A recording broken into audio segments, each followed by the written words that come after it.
Okay. ನಾನು doctor Sindhu, ವಿಜ್ಞಾನಿ ಗೃಹ ವಿಜ್ಞಾನ. ಕಳೆದ ವಾರ ಅಷ್ಟೇ KVK ಕೊನೆಹಳ್ಳಿಲಿ ವರದಿ ಮಾಡ್ಕೊಂಡಿದ್ದೀನಿ. ಇದು 4 ವಾರಗಳಿಂದ ನಡೆದು ಬರ್ತಿರುವಂಥ ಏನು ಹಲಸಿನ ನೇರು ಮಾರುಕಟ್ಟೆ ಇದೆ, ಅದರಲ್ಲಿ 4ನೇ ವಾರ ಭಾಗವಹಿಸುವಂಥ ಅವಕಾಶ ನನಗೆ ಸಿಕ್ಕಿದೆ. ಇದರಲ್ಲಿ ನಾನು ನೋಡ್ತಾ ಇದ್ದೀನಿ ರೈತರು ಎಷ್ಟು ಆಸಕ್ತಿಯಿಂದ ಆಗಿರ್ಬೋದು ಅಥವಾ ಗ್ರಾಹಕರು ಕೂಡ ಅಷ್ಟೇ ಆಸಕ್ತಿಯಿಂದ ಬಂದು ಆ ಹಣ್ಣನ್ನು ಕೊಂಡೊಯ್ತಿರ್ಬೋದು.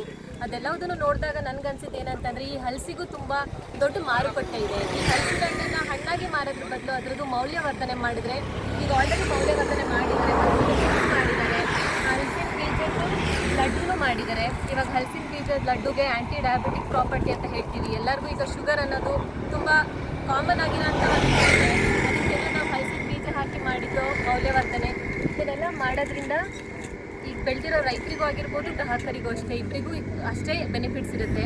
ಇವಾಗ ಮುಂದಿನ ದಿನಗಳಲ್ಲಿ ಅಥವಾ ಮುಂದಿನ ವರ್ಷ ಏನು ಹಲಸಿನ ಸೀಸನ್ ಬರುತ್ತೆ, ಆ ಹಲಸಿನ ಸೀಸನಲ್ಲಿ ಇನ್ನೂ ಹೆಚ್ಚು ಮೌಲ್ಯವರ್ಧನ ಇರೋಂಥ ಪದಾರ್ಥಗಳನ್ನು ಮಾಡಿಸಿ ಅವರಿಗೆ ಒಂದು FSSAI ರಿಜಿಸ್ಟ್ರೇಷನ್ ಮಾಡಿಸಿ, FSSAI ನಂಬರ್ ಕೊಡಿಸಿ, ಅದನ್ನು ಬ್ರ್ಯಾಂಡಿಂಗ್ ಮಾಡಿಸಿ ಮಾರುಕಟ್ಟೆಗೆ ಸ್ವಸಹಾಯ ಗುಂಪಾಗಿರ್ಬೋದು ಅಥವಾ ರೈತರ ಗುಂಪಿಂದ ಎಲ್ಲ ರೀತಿಯಾಗ ಒಂದು ಪ್ಲ್ಯಾಟ್ಫಾರ್ಮಿಗೆ ತಗೊಬರೋದ್ರಿಂದ ಇದ್ರದ್ದು ಇನ್ನೂ ಮಹತ್ವ ಹೆಚ್ಚಾಗಿ ತಿಳಿಯುತ್ತೆ ಅಂತ ಹೇಳಕ್ಕೆ ಇಷ್ಟಪಡ್ತೀನಿ.